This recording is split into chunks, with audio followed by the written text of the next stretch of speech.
покрај воспитно-образовниот процес кој успешно се одвива во училиштето, се трудиме да ги подобриме условите за работа како на учениците, така и на наставничкиот кадар.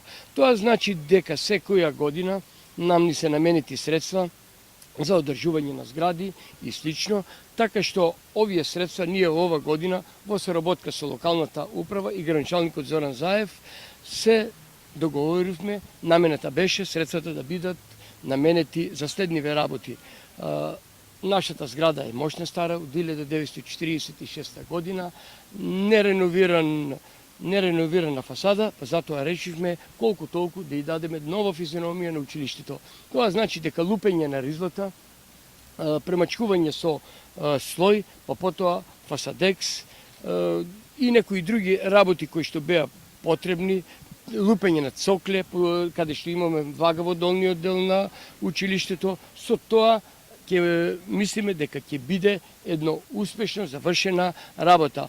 Покрај тоа, во внатрешниот дел во училиштето имаме 4 училници кои беа во лоша состојба подовите, таму беа направени со нути федар и мислиме дека сега се во комплетен состав сите подови.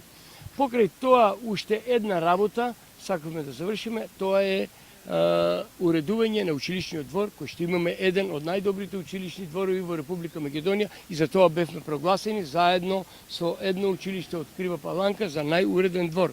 Тука поставуваме бекатонски плочки, каде што веќе се при крај завршуваат работите и уште нешто ситна санација на оградите, каде што имаме многу поголеми орнатини и тие ќе бидат успешно санирани.